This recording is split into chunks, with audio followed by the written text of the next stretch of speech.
پیغام یہ ہے کائنات کے نظام میں نظم و ضبط اور ہم آہنگی اور مقصد یہ توحید کی علامت ہے۔ کائنات کے نظام میں نظم ہے، اصلاً خدا کے نظام میں بد نظمی نہیں ہے، نظم ہی نظم ہے، ہر چیز میں نظم ہے، اندازہ ہے، تقدیر، ہر چیز میں بد نظمی نہیں، ہم آہنگی موجود ہے، اور یہ توحید کی علامت ہے۔ جس نے نظام بنایا، جس نے کائنات کو بنایا، جس نے سب کو بنایا، وہ سب ایک ہی ہے، اسی لیے تو سب کو بالکل اسی ایک نظام میں بنایا ہوا ہے، کسی کے لیے الگ نظام نہیں ہے۔ ہزاروں نظام کائنات میں موجود ہیں، وہ سب ایک ہی نظام کے اندر ہے۔ تو جس نے گاڑی بنایا ہے، مکمل گاڑی، تو سب کچھ اسی نے بنایا ہے۔ اگر آپ کسی کمپنی کو بولے آپ نے ٹائر بنانا ہے، کسی کو بولے آپ نے پہیے انجن بنانا ہے، کسی کو اپنی مرضی سے بنائے گا، تو آپ نہیں جوڑ سکتے انہیں۔ ظاہر ہے ایک ہی کمپنی بنائے گی کہ بھائی A to Z ہم نے بنانا ہے۔ تو آتے ہیں کل کا ایک مختصر تتمہ ہے، وہ آپ کی خدمت میں ہم عرض کر دیتے ہیں انشاءاللہ العزیز، خداوند ان کے ذریعہ ہماری ہدایت فرمائے۔ کہ وہ اس آیت کا تتمہ ہے، 2 آیتیں ہیں، دونوں ایک ساتھ ہیں۔ آیت نمبر 21، آیت نمبر 22 سورہ بقرہ کی۔ آیت نمبر 21 تو آپ نے سن لیا، یا ایھا الناس اعبدوا ربکم الذی خلقکم والذین من قبلکم لعلکم تتقون۔ لوگو اپنے رب کی عبادت کرو جس نے تمہیں پیدا کیا اور جو تم سے پہلے تھے ان کو پیدا کیا، شاید کہ تم تقوی بن جاؤ، تم میرے تقوی بن جائے۔ پھر اسی کا باقی حصہ فرمایا الذی جعل لکم الارض فراشا، اسی نے، وہ خدا جس نے زمین کو تمہارے لیے فرش اور بستر بنایا، والسماء بناء، آسمان کو تمہارے لیے سایبان اور چھت بنایا، وانزل من السماء ماء، انزل یعنی اتارا، نازل کیا، اوپر سے نیچے اتارنے کو کہتے ہیں۔ وانزل من السماء ماء، ماء یعنی پانی، یعنی بارش برسایا بلندی سے، آسمان سے۔ فاخرج به من الثمرات رزقا لکم، اور اسی بارش سے تمہارے لیے ثمرات اگائے زمین سے، بعنوان رزق، بطور رزق تمہارے لیے رزق و روزی۔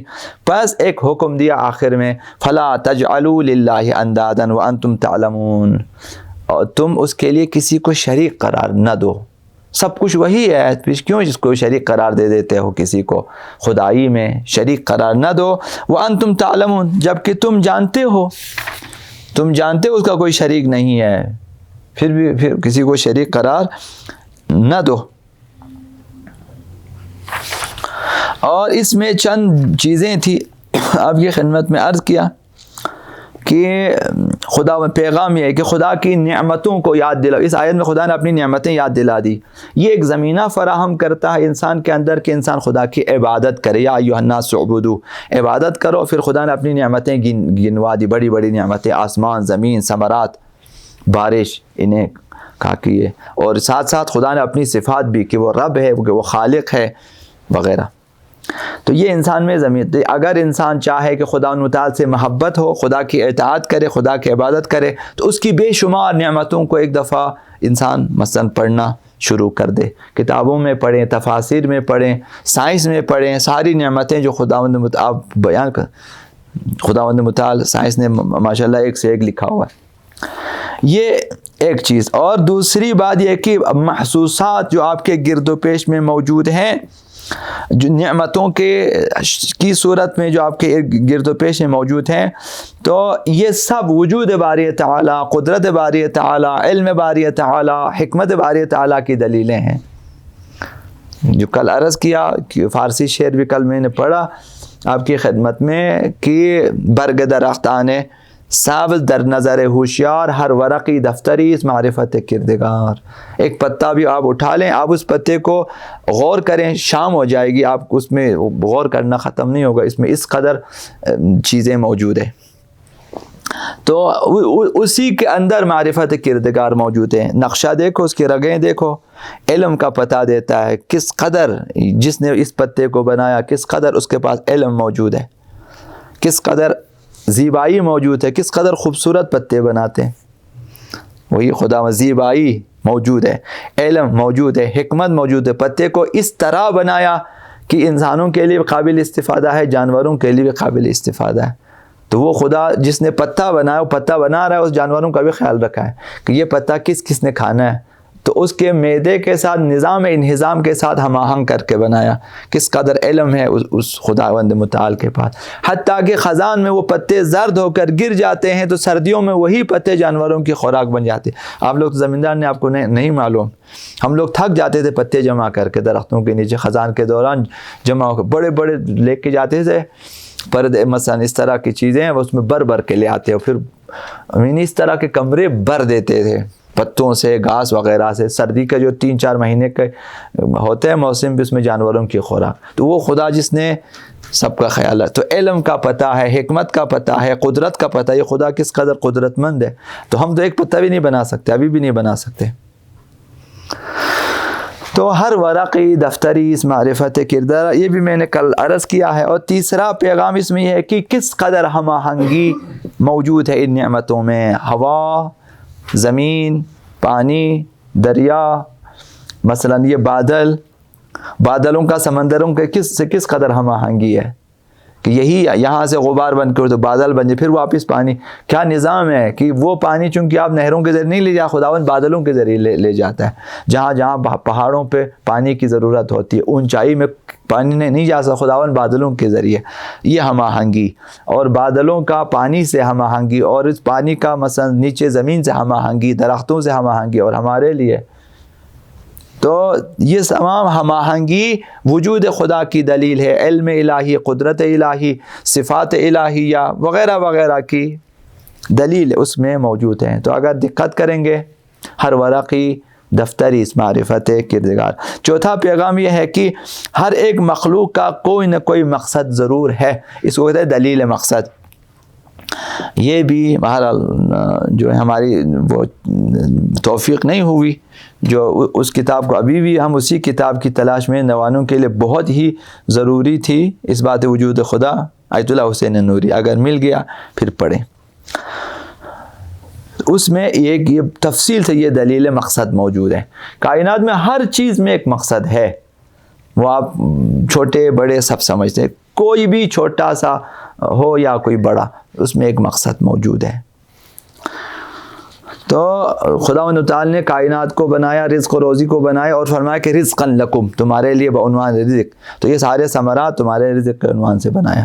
تو اسی طرح جو ہمارے لیے، جانوروں کے لیے، حشرات کے لیے، پرندوں کے لیے، سب کے لیے بھی رزق بنایا ہے. تو بارش کا مقصد میوجات کو اگانا ہے، زمین کو سرسبز و شاداب کرنا ہے. فَأَخْرَجَ بِهِ مِنَ الثَّمَرَاتِ رِزْقًا لَكُمْ. میوجات کی تخلیق کا مقصد انسان کو رزق و روزی دے دینا ہے. خداوند متعال نے اس طرح سے. تو میوے ابھی باغات لگانے والوں کو پتہ ہے کہ وہ باغات کو ایسے فروخت کر دیتے ہیں لاکھوں روپیوں میں. انگور کے باغات ہیں، ابھی ایسے لوگوں کو ہم جانتے ہیں جو انگور، اس قدر ان کے پاس انگور ہوتے ہیں کہ زکوٰۃ واجب ہو جاتا ہے اور ان پہ حج واجب ہو جاتا ہے. باغات ہی باغات ہیں انگور کے. بہرحال تو یہ ہے کہ ہر چیز کا ایک مقصد ہے. تو پھر ہمارا بھی ایک مقصد ہے. خلقت الخلق لاجلک وخلقتک لاجلی. غالباً حدیث قدسی میں اس طرح آیا کہ ساری کائنات میں تمہارے لیے بنایا ہے، تجھے میں نے اپنے لیے بنایا. خدا ان متعال فرماتا ہے. تو ہم خدا کے لیے، انا للہ، ہم اللہ کے لیے ہیں، اور انا الیہ راجعون. اسی کی طرح ہم نے واپس جانا ہے. 60 70 80 90 100 سال کے بعد جائیں گے واپس خدا کی بارگاہ میں. پوچھیں گے کیا کیا تو نے، کیا کیا ہے تو نے.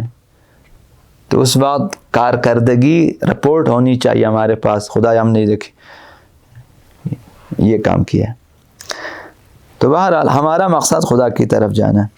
لہٰذا پانچواں پیغام، چھٹا پیغام یہ ہے، کائنات کے نظام میں نظم و ضبط اور ہم آہنگی اور مقصد یہ توحید کی علامت ہے. کائنات کے نظام میں نظم ہے. اصلاً خدا کے نظام میں بد نظمی نہیں ہے، نظم ہی نظم ہے. ہر چیز میں نظم ہے، اندازہ ہے، تقدیر، ہر چیز میں.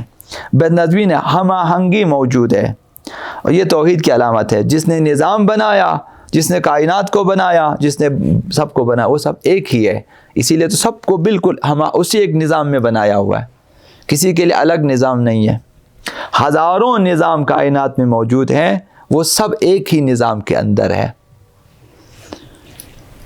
تو جس نے گاڑی بنایا ہے، مکمل گاڑی، تو سب کچھ اسی نے بنایا ہے۔ اگر آپ کسی کمپنی کو بولے آپ نے ٹائر بنانا ہے، کسی کو بولے آپ نے پہیے انجن بنانا ہے، کسی کو اپنی مرضی سے بنائے گا، تو آپ نہیں جوڑ سکتے انہیں۔ ظاہر ہے ایک ہی کمپنی بنائے گی کہ بھائی A to Z ہم نے بنانا ہے۔ اگر الگ الگ بنائیں گے تو پہلے ہم آہنگ ہونا پڑے گا کہ بھائی کیا کیا بنانا ہے، کیا نہیں بنانا ہے، کس انداز میں بنانا ہے۔ تو کائنات میں جب ایک نظام ہے، ایک ہی نظام اور ہم آہنگی، یہ توحید کی دلیل ہے کہ بنانے والا ایک ہی ہے، دو نہیں ہے۔ یہ بھی عرض کیا تھا۔ خدا پرستی کی اصل بنیاد تمام انسانوں کے ضمیر اور فطرت میں موجود ہے۔ وَأَنْتُمْ تَعْلَمُونَ، یہ آخری آیت میں آخر میں فرمایا خدا کو شریک قرار نہ دیں جبکہ تم جانتے ہو کہ خدا کا کوئی شریک نہیں ہے۔ یعنی تمہاری اصلیت میں، فطرت میں توحید ہے، تو کسی کو کیوں شریک قرار دے، کسی غیر خدا کو۔ اور 8واں پیغام یہ ہے کہ زمین و آسمان، بارش اور پھول اور پھل، انسانوں کا رزق و روزی سب اللہ تعالیٰ کی ربوبیت کی ایک جھلک ہے۔ تو لہٰذا خدا متعال نے فرمایا یا ایھا الناس اعبدوا ربکم، لوگوں عبادت کرو اپنے رب کی جس نے یہ ساری چیزیں تمہارے لیے پیدا کیا۔ تو جو رب ہوگا عبادت اسی کی ہونی چاہیے۔ اور 9واں پیغام یہ ہے کہ تمام انسان زمین سے استفادہ کر سکتے ہیں اور اس پر تصرف کر سکتے ہیں۔ یہاں خداوند متعال نے فرمایا کہ جعل لکم الارض، لکم تمہارے لیے میں نے زمین کو بنایا ہے، جب تمہارے لیے ہے تو تم استفادہ کر سکتے ہو۔ لہذا زمین پہ سب کا حق ہے، لہذا سب کی ماں زمین ہے۔ 10واں پیغام یہ ہے کہ عبادت کے واجب ہونے کی دلیل اس کا لطف و کرم ہے، جس نے زمین، آسمان، بارش، میوجات، تمہاری روزی، سب کو تمہاری روزی قرار دیا ہے، لہذا اس کی عبادت کرنی چاہیے۔ جعل لکم الارض فراشا والسماء بناء وانزل من السماء ماء فاخرج به من الثمرات رزقا لکم، پانی برسایا اس نے، اب میوے اگایا تمہارے لیے تو روزی، پس اسی کی عبادت کرنی چاہیے۔ تو عبادت پروردگار واجب ہے، چونکہ جس کا کھاتے اس کا شکریہ واجب ہے، عقلاً واجب ہے، فطرتاً واجب ہے، بس جس کا کھاتے ہو اسی کا شکریہ ادا کرنا چاہیے۔ آقا امام حسین علیہ السلام نے فرمایا اگر گناہ کرنا چاہتے اس کی روزی کھانا چھوڑ دو، پھر گناہ کرو جو چاہے کرو۔ تو خدا کے دسترخوان سے اٹھ کے کہیں بھی نہیں جا سکتے ہم لوگ۔ خدا کی روزی جب کھاتے ہو پھر اس کی نافرمانی نہ کریں۔ تو یہ عبادت کی دلیل خدا کا رب ہونا اور منعم ہونا ہے، شکر منعم واجب ہے۔ 11واں پیغام خداوند متعال نے طبیعی قوانین اور اسباب کو ایک جیسا نافذ کر دیا ہے، اس نے ایک جیسا بنا۔ جعل لکم الارض فراشا والسماء بناء وانزل من السماء ماء، زمین کو بنایا، پھر آسمان کو بنایا، پھر آسمان سے پانی گرایا، تو زمین اور آسمان کو ہم آہنگ اور بنایا ہے تاکہ ادھر سے جو پانی آئے وہ زمین استفادہ کرے اور زمین سے پھر میوے اگے۔ تو آسمان اور زمین میں اس قدر ہم آہنگی ہے خدا نے متعال، تو اسی کی عبادت ہونی چاہیے۔ خداوند متعال کے شریک کی اگر جو سوچ ہے وہ جہالت کی ہے۔ لا تجعلوا للہ اندادا، خدا کو کوئی شریک قرار نہ دو، وانتم تعلمون، جب کہ تم جانتے ہو یعنی صاحب علم ہو، شریک قرار نہ دو۔ اگر شریک قرار دیا اس کا مطلب تم جاہل ہو۔ تو خداوند متعال کے لیے شریک کا جو ہے قائل ہونا یہ جہالت کی دلیل ہے، نہیں جانتے وہ لوگ، اسی لیے کسی کو شریک قرار دیتے۔ علم کی رسائی، عقل کی رسائی نہیں ہوئی خداوند متعال کی صفات تک تو انہوں نے چھوٹے چھوٹوں کو خدا سمجھا۔ یہ عقل کی کوتاہی ہے کہ ہمارے جیسے لوگوں کو خدا سمجھا، اپنے جیسے لوگوں کو خدا بنایا، اپنے جیسے لوگوں کو خلیفہ بنایا، اپنے جیسے لوگوں کو امام بنایا، اپنے جیسے لوگوں کی بیعت کرتے ہو، اپنے جیسے لوگوں کی اطاعت کرتے ہو۔ یہ جہالت ہے، ہمیں صرف خدا متعال کی اطاعت کرنی چاہیے۔ بہرحال یہ آیت یہاں پہ ختم ہو جاتی ہے۔ کل انشاءاللہ العزیز آیت نمبر 23 آپ کی خدمت میں ہم بیان کریں گے انشاءاللہ العزیز۔ وَإِن كُنتُمْ فِي رَيْبٍ مِّمَّا نَزَّلْنَا عَلَىٰ عَبْدِنَا فَأْتُوا، یہ قرآن کا چیلنج ہے انشاءاللہ العزیز، بہت اچھی گفتگو ہوگی انشاءاللہ۔ بر محمد وعلى محمد صلوات الله وسلم على محمد وعلى محمد وعجل فرج